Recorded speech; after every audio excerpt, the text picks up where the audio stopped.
जय हिंद। पहले के ज़माने में ट्रांसपोर्टेशन के लिए हम लोग घोड़े और खच्चर, ऊँट वगैरह का प्रयोग करते थे। अभी बेसिकली 4 मोड है ट्रांसपोर्टेशन का। आप रोड से जा सकते हैं, ट्रेन से जा सकते हैं, शिप से जा सकते हैं, हवाई जहाज़ से जा सकते हैं। हवाई जहाज़ को सबसे फास्ट माना जाता है। लेकिन 5वां मोड अभी आ गया है हाइपर लूप। ये हाइपर लूप बहुत तेज स्पीड से चलेगा। इसे लूप इसलिए कहा जाता है क्योंकि ये पाइप के अंदर चलता है। एक लूप होता है, पाइप के अंदर चलता है। अब ये समझते हैं इसकी स्पीड कितनी होती है, इसमें क्या अच्छाइयाँ होंगी, क्या खराबी होगी, ये वर्क कैसे करता है और इंडिया में ये कब तक आएगा, और आएगा तो क्या चेंजेस देखने को मिलेगा इंडिया में। देखिए, किसी भी ट्रांसपोर्ट को अगर आप देखेंगे तो उसके लिए 2 सबसे बड़ी बाधा होती है। एक होता है फ्रिक्शन और दूसरा होता है एयर का ड्रैग, हवाओं का। अब जैसे कार वगैरह चलती है तो इस पे देखेंगे तो ज़्यादातर तो जमीन का ये फ्रिक्शन होता है। ये फ्रिक्शन इतना तेज होता है कि ये गाड़ियों को रोक देता है। जैसे कहीं पे भी ढलान पे चली गई तो रोक देता है वो, ये फ्रिक्शन। अब दूसरा होता है एयर ड्रैग, हवाओं का झोंका। आप देखिए, कार वगैरह अगर तेज चलाइएगा, हाथ निकालिएगा तो लगेगा हाथ को पीछे कर देगा। देख रहे हैं, इजजुरी को बाहर निकल के झाँक रही है, ये अभी उधिया जाएगी, ये समझ में आएगा इसको। तो ये एयर ड्रैग है। एयर ड्रैग बहुत तेज होता है, पेड़ गिरा देता है। आंधी में देखते होंगे हवाओं का क्या गिरा देता है, पेड़ गिरा देता है। तो ये एयर ड्रैग बहुत ज़्यादा हैवी होता है। तो यही 2 समस्या होती हैं सब। इसी के वजह से किसी भी चीज़ में फ्यूल ज़्यादा खर्च होता है या स्पीड ज़्यादा नहीं हो पाती है, और अगर स्पीड होती है तो बहुत जल्दी वो चीज़ रुक जाती है। तो इन दोनों चीज़ को हटाने के लिए लाया गया हाइपर लूप का कंसेप्ट। हाइपर लूप में क्या किया जाता है, इसमें फ्रिक्शन और एयर ड्रैग दोनों को खत्म कर दिया जाता है। आपको पता है कि कोई भी मैग्नेट होता है, उसका एक साउथ पोल होता है, एक नॉर्थ पोल होता है। अगर एक और साउथ रखेंगे, दूसरे और नॉर्थ रखेंगे तो ये चिपक जाएगा, अदरवाइज में ये नहीं चिपकेगा। अगर दोनों नॉर्थ नॉर्थ है तो भी नहीं चिपकेगा, दोनों साउथ साउथ है तो भी नहीं चिपकेगा। एक ही शर्त है चिपकने का, एक नॉर्थ होना चाहिए, एक साउथ। तो इसी का कंसेप्ट में क्या किया जाता है, जो लूप बनाया जाता है, जो लूप मतलब जो ट्यूब बनाया जाता है, उसकी जो अंदर की दीवारें होती हैं, ये जिस पोल की बनी होती हैं, मान लीजिए इसको भी नॉर्थ पोल का बना दिए, और इसके अंदर जो पॉड चलता है, जो गाड़ी चलेगी, इसकी भी बाहर दीवारों को नॉर्थ बना दिए, या फिर दोनों को साउथ बना दीजिए या दोनों को नॉर्थ बना दीजिए। ऐसा कर देने से दोनों एक दूसरे को ढकेलने लगेंगे और वो चिपकेंगे नहीं, एक तरह से कहिए कि वो हवा में तैरेंगे। इससे फायदा ये है कि इस पॉट में अगर मान लीजिए 20 आदमी भी हैं, 20 आदमी, तो आप अच्छा खासा इसका वेट हो जाएगा। आप 20 आदमी को ढकेल नहीं सकते, आप एक चौकी को नहीं ढकेल पाएंगे। एक खाली कार है जिसमें कोई नहीं, उसको भी नहीं ढकेल सकते। लेकिन इसमें क्या होगा कि ये नीचे की इसकी चारों ओर की जो दीवारें हैं, ये लूप जो है वो भी मैग्नेट का है और सेम पोल से ये भी मैग्नेट का है। तो आप इस लूप को, ये जो अंदर जो गाड़ी होती है, इसके अंदर पॉट जो बोलते हैं, उसको हल्का सा ढकेलेंगे तो आगे चली जाएगी। वहां पर सोचिए कितने 1000 kg के पॉट को आप अगर हाथ से ढकेलेंगे तो आगे चला जाएगा। लेकिन अगर इसी को हम जमीन पे रख देते, जमीन पे आप आटे की बोरी जो 50 किलो का है उसको हाथ से रखेंगे तो नहीं ढकेल पाएगा वह, क्योंकि वहां पे क्या लग रहा है, फ्रिक्शन लग रहा है। तो ये फ्रिक्शन को खत्म कर दिया। अब एयर ड्रैग को कैसे खत्म किया जाए, तो एयर ड्रैग को खत्म करने के लिए वैक्यूम पंप होते हैं। जैसे ये पाइप, जिस लूप में ये ट्रेन चलती है ना, ये देख रहे हैं, ये लूप है। इस लूप में जब ट्रेन चलती है तो साइड साइड में बहुत बड़े वैक्यूम पाइप्स लगे होते हैं। ये पाइप क्या करते हैं, एयर को सक कर लेते हैं। तो जो हवा आगे से काट रही थी उसे क्या कर लेते हैं, सक कर लेते हैं। तो ये वैक्यूम पंप जो होते हैं सब, ये हवा को खींच दिए सब, और मैग्नेट क्या किया, ऊपर उछाल दिया। तो ना इसके लिए फ्रिक्शन रह गया और ना ही इसके लिए अब किसी भी तरह का एयर ड्रैग रह गया। तो इस ट्यूब में अगर आप देखेंगे तो इसमें फ्रिक्शन भी नहीं है और ना ही इसमें एयर ड्रैग है। अब इसके अंदर जो चलते हैं वो पॉड चलते हैं। पॉड जो होता है, जो एक छोटा सा कैप्सूल टाइप का होता है, इसमें 20-25 आदमी बैठेंगे, जितनी इसकी कैपेसिटी होती है। ये ट्रेन की तरह नहीं होता है, एक एक बॉगी समझ जाइए उसकी तरह होता है। इसके अंदर बैठा जाता है। इस बॉडी के अंदर, इसके अंदर एयर होता है। जिस तरह हवाई जहाज के अंदर ऑक्सीजन होता है ना, हवा, तो इसके अंदर एयर वगैरह रहेगा। इसको अंदर डाल के बंद कर दिया जाएगा। बंद करेंगे तो हवा तो साथ में चली जाएगी। तो बंद करने के बाद इधर जो वैक्यूम पंप लगे हैं वहां से हवा को निकाल दिया जाएगा। तो बाहर हवा नहीं है, लेकिन इसके अंदर जो लोग बैठे हैं उनके लिए हवा है, अंदर पर्याप्त हवा रहती है इसके अंदर। इसको बंद कर दिया जाएगा, उसके बाद रेडी कर दिया जाएगा। अंदर का जो डेकोरेशन होता है वो इसी टाइप का देखने को मिलता है। अभी सबसे पहले इसे लॉन्च किया जाएगा। देखिए, लॉस वेगास में तो अभी स्टार्ट हुआ है, ह्यूमन ट्रायल कर लिया गया। वर्जिन हाइपरलूप के जो थे उन लोगों ने पहली बार, इन्हीं दोनों लोग ने इसका ह्यूमन ट्रायल किया है। ये इसका इंटीरियर लुक है। ये दुबई में जो लाया जाएगा ये उसका लुक है। तो पॉड के अंदर इस तरह से लोग बैठेंगे, वो ट्रेन की तरह नहीं होगा, एक बॉगी के जैसे होगा वहाँ पर। अब इसमें क्या है, इसका मैकेनिज्म क्या काम करता है समझिए ध्यान से। इसमें एक लीनियर मोटर होता है। लीनियर मोटर इसे आगे ढकेलता है।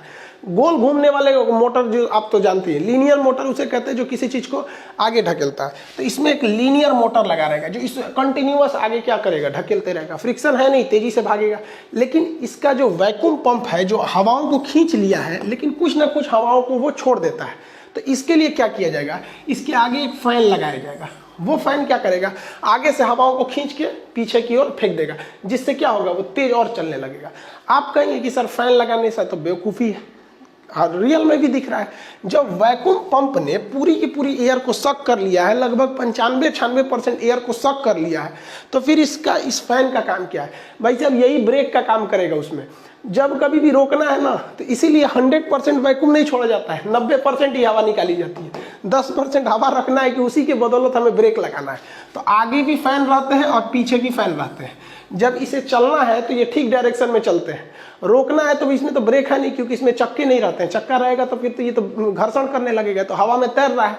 तो इसी फैन को जब उल्टा घुमाते हैं ना, तो वो रुकती है वहां पर, वो वहां पे रुक जाता है, अदरवाइज में रुकेगा ही नहीं। तो ये फैन लगाना बेवकूफ़ी नहीं है भाई साहब, बड़े बड़े साइंटिस्ट इंजीनियर बनाए हैं, सब बेवकूफ़ी कैसे करेंगे। तो इस हिसाब से ये चलेगा। और इसमें बिजली बहुत ही कम चाहिए, क्योंकि फ्रिक्शन है नहीं। फ्रिक्शन रहेगा तब ना कंटिन्यूअस मोटर चलाना है, एयर ड्रैग है नहीं, तो बिजली बहुत कम है। अभी आगे जाके जब ये बनाया जाएगा, जब ये बन के तैयार होगा, तो आप देखिएगा इसकी बिजली अलग से जरूरत नहीं पड़ेगी। इसी के ऊपर क्या करेंगे लोग, सोलर पैनल लगा देंगे, क्योंकि ये तो ब्रिज के ऊपर से जाता है, तो सोलर पैनल लगा देंगे। और उसी सोलर पैनल से दिन के समय डायरेक्ट चला देंगे, रात के समय इसकी बैटरी को, इससे बैटरी चार्ज करके लगा सकते हैं। तो ये काफ़ी फायदेमंद होगा जब ये पूरी तरह से रेडी हो जाएगा। तब इसे जहां तक ले जाना रहेगा, ये लूप जाएगा। ये लूप जो देख रहे हैं ना, पाइप की तरह, ये पाइप बहुत पतला नहीं रहता है, कमरे बराबर होता है पाइप। उसके अंदर वो ट्रक, एक बस के बराबर पॉट जाएगा, वहां पर वो उसी के अंदर जाएगा। जहां तक आपको ले जाना है, आपको ये लेकर ही जाना पड़ेगा। इसका कंसेप्ट 200 साल पहले पुराना है। जर्मनी, ब्रिटेन में इसे पहली बार लगाया गया था जब औद्योगिक क्रांति के समय था, लेकिन बाद में वो उतना अच्छा नहीं हो पाया।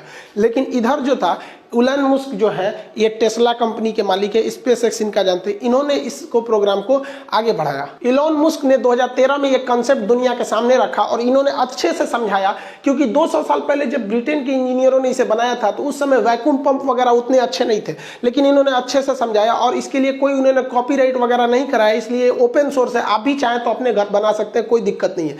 तो इनकी कंपनी बहुत ज़्यादा है, एक ग्रीन फील्ड में इनकी कंपनी बहुत ज़्यादा काम करती है, सोलर एनर्जी वगैरह में। टेस्ला मोटर्स, इनका अपना गाड़ियाँ वगैरह चलती हैं। और उस पर बात, इनका स्पेस एक्स जो अंतरिक्ष में है, हर चीज़ है। इनके लिए एक अलग वीडियो बनाना पड़ेगा भाई साहब, ये बहुत महान व्यक्ति है, इनका क्या कहना है मत पूछिए। ये युवाओं के लिए एक प्रेरणा है हम लोग के लिए। लेकिन वर्जिन हाइपरलूप जो है वो बहुत तेजी से काम कर रही है। सिद्धांत इन्होंने दिया, ये अभी बिजी है।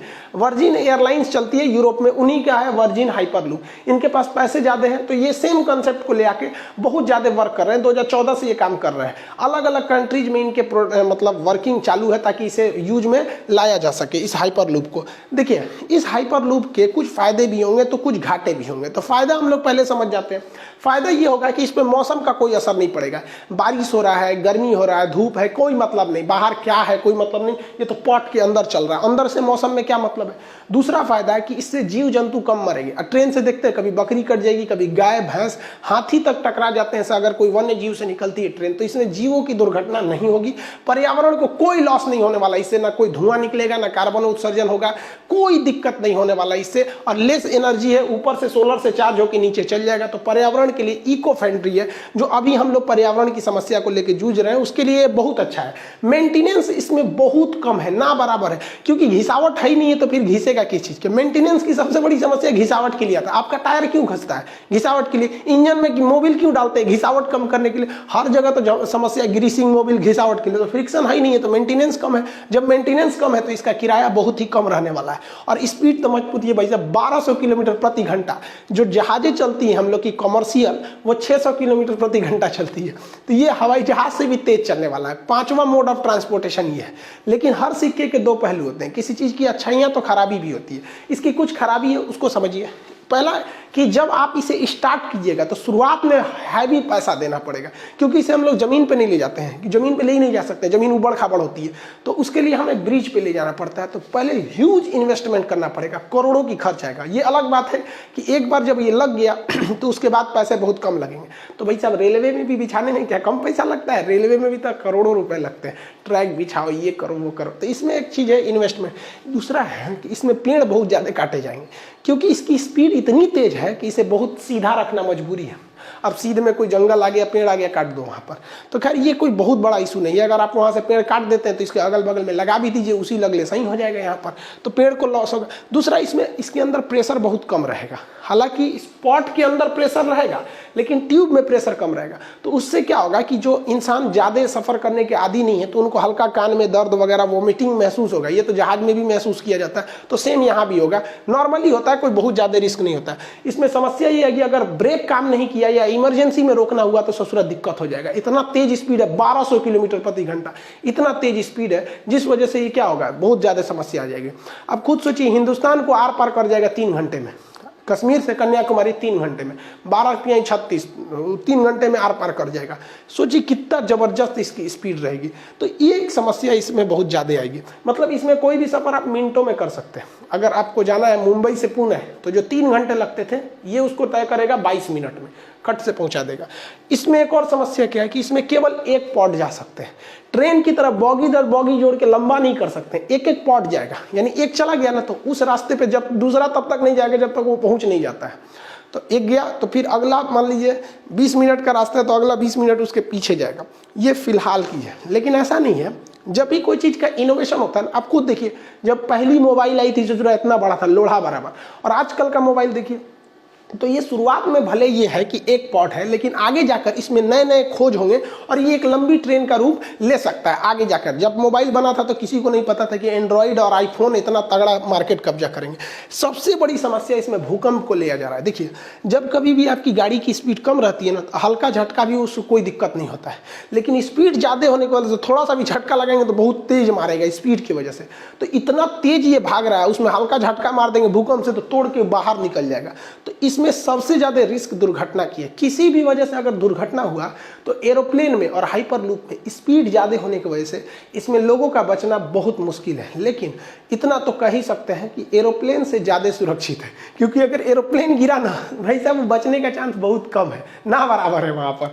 हाँ, लैंडिंग के वक्त फिसल उसल गया तो बच सकते हैं, जैसे कोझिकोड में, ऊपर गया तो सीधे गए। इसमें क्या है कि अगर हम पॉड को मजबूत बना दें, अंदर सीट बेल्ट ज़्यादा कर दें, तो संभावना एरोप्लेन की तुलना में मरने की इसमें बहुत ही कम है। भारत में ये मुंबई से पुणे के बीच में चलने के लिए था।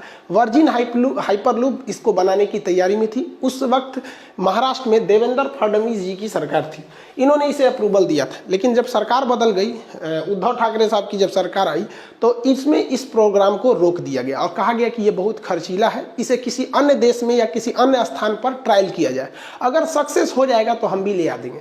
बुलेट ट्रेन भी हमारे यहाँ ट्रायल तो हुई नहीं थी, ना ही मेट्रो हमारे यहाँ ट्रायल हुई थी, ये विदेशों में ट्रायल हुई तो सक्सेस हम लोग हो गए, तो यहाँ लगे। देखिए, हमारा अपना मानना है कि भारत को जो बुलेट ट्रेन है ना भाई साहब, देखिए बुलेट ट्रेन जो भारत में लाया जा रहा है, अच्छी बात है आप लाइए, क्योंकि देश में हमारा भी नाम होगा, विदेश में जाएंगे तो। लेकिन अगर आप गहराई से सोचिएगा ना, तो इसका बहुत ज़्यादा यूज नहीं है। रीजन क्या है कि बुलेट ट्रेन हमेशा बड़े शहरों को होकर गुजरेगी, छोटे मोटे गांव से तो जाएगी नहीं। फिर बुलेट रहेगी क्या, किस काम की, लंबे लंबे रूट पे जाएगी। तो जितने बड़े शहर है वहाँ ऑलरेडी हवाई जहाज की फैसिलिटी है वहाँ पर, तो आप जहाज से तो जा ही सकते हैं। दोनों का किराया सेम है, दोनों की टाइमिंग भी सेम है, जल्दी वही पहुँचाता है। जितने बड़े शहर में बुलेट ट्रेन ले जाएंगे वहाँ ऑलरेडी है। मेरे हिसाब से जो भारत की ट्रेन है इसी को टाइम से कर दीजिए भाई साहब। अगर ये टाइमली निकलने लगेगी तो कोई दिक्कत नहीं हो जाएगा। ट्रांसपोर्टेशन अच्छा होना चाहिए। सिंपल आपको ट्रेन की बदहाली का एग्जाम्पल देते हैं कि मुगल सराय जो स्टेशन, जिसका अभी दीनदयाल उपाध्याय नाम हो गया है, तो मुगल सराय स्टेशन से बनारस यानी वाराणसी की स्टेशन के बीच की दूरी में है 15 किलोमीटर है। ये 15 किलोमीटर 10 मिनट में ट्रेन तय कर सकती है, इससे कोई दिक्कत नहीं। लेकिन हर एक ट्रेन को वहाँ 1 घंटे लगते हैं। आप शेड्यूल टाइमिंग देखिएगा ना नेट पर, शेड्यूल टाइमिंग, कोई ट्रेन अगर बनारस में 1 बजे है तो मुगल सराय में वो 2 बजे मिलेगी, और वहाँ 1.5 से 2 घंटे लग जाते हैं। ये बदहाली है। तो हमारे यहाँ ट्रेन की स्पीड कम नहीं है, सोच रहा मैनेजमेंट खराब है। हर साल रेल मंत्री आएंगे, इस साल 5 ट्रेन चलाया जाएगा, 10 ट्रेन चलाया जाएगा, ससुरा ट्रैकवा वही है। कभी सुने हैं कि वित्त मंत्री ने कहा कि इस साल 2 ट्रैक की जगह 4 ट्रैक किया जाएगा? तब ना होगा, कंजम्पशन इतना ज़्यादा है। ये हाल हो जाता है कि अगर भारत में किसी विद्यार्थी का जो बिहार से चला है दिल्ली एग्जाम देने के लिए, अगर कोई ट्रेन कहती है कि हाँ उसे 8 बजे सुबह दिल्ली छोड़ेगी और उस लड़के का शाम 4 बजे एग्जाम है ना, तो वो लड़का उस ट्रेन को नहीं पकड़ता है, क्योंकि उसको पता है कि सुबह 8 बजे की ट्रेन की कोई गारंटी नहीं है कि वो शाम 4 बजे पहुंचे कि नहीं पहुंचे। तो भारत के लिए ये सबसे बड़ी समस्या है कि हमारी ट्रेनें इतनी लेट है। और रोडवेज का तो पूछिए मत, हमारे यहाँ जाम इतना लगता है ट्रांसपोर्टेशन पे। अमेरिका के राष्ट्रपति ने एक बार कहा था कि अमेरिका की सड़कें इसलिए अच्छी नहीं है क्योंकि अमेरिका डेवलप है, बल्कि रियलिटी ये है कि अमेरिका डेवलप ही हुआ इस कारण कि वहाँ की सड़कें अच्छी हैं। और ये हकीकत है, हमारे यहाँ सड़कें बहुत खराब है। अगर आपको 200 किलोमीटर जाना है ना इंडिया में, 200 किलोमीटर, तो आपके लिए कम से कम 6 घंटे चाहिए 200 किलोमीटर के लिए। लेकिन अगर वही जाना है आपको अमेरिका या यूरोप किसी डेवलप कंट्री में, तो 100 किलोमीटर मतलब 1 घंटा। हकीकत में 100 किलोमीटर मतलब 1 घंटा। तो भारत में रोडवेज और इनको ज्यादा ध्यान देना बेहतर है। आप उत्तर प्रदेश सरकार का एग्जांपल ले लीजिए, एक्सप्रेस वे भर दिए उन्होंने, चाहे वो यमुना एक्सप्रेस हो, पिछली सरकार को भी देखिए, यमुना एक्सप्रेस हो या ग्रीनफील्ड हो, और वर्तमान में भी देख लीजिए Purvanchal expressway, ring expressway, Ganga expressway, इतना भर दिया गया एक्सप्रेसवे को कि अभी ये उत्तर प्रदेश से बाकी राज्यों को सीखना चाहिए कि ट्रांसपोर्टेशन को बेहतरीन कीजिए, आप अच्छे से डेवलप हो जाएंगे, वरना कोई नहीं जा पाता है। हम लोग को पटना जो है, पटना से हाजीपुर महज 15 किलोमीटर की दूरी है। 15 किलोमीटर की दूरी को 1 घंटा से पहले कोई तय ही नहीं कर सकता। हमारे सामने पटना और हाजीपुर के बीच में जब जाम लगा था तो एक एम्बुलेंस में एक आदमी मर गया क्योंकि उसके पास ऑक्सीजन केवल 1 घंटे का था, और मेरे सामने वो गाड़ी में फंसा हुआ था लगभग 3 घंटे से। एम्बुलेंस तक निकलने की जगह नहीं होती। तो ये सबसे बड़ी समस्या है, इसको राज्य सरकार और केंद्र सरकार सबको ध्यान देना चाहिए। और भारत में जाम की जो समस्या है वो लोगों की बेवकूफी से फंसता है। मोटरसाइकिल वाला लेकर घुस जाता है यहाँ से सिरा के लिए, चल जाए यहाँ पे, अपने को हाइपर लूप समझ ले सब। खैर आई होप आप इस हाइपर लूप को समझ गए होंगे। बाकी समस्याएं धीरे धीरे सॉल्व होती रहती हैं, समस्याएं कभी खत्म नहीं होंगी। तो आप हाइपर लूप का कंसेप्ट समझ गए होंगे। दीपावली को आप बहुत अच्छे से मनाए होंगे। 3 दिन तक हमने भी खूब दीपावली मनाया, लोग छोटे छोटे बच्चों के साथ खूब दीपावली मनाए।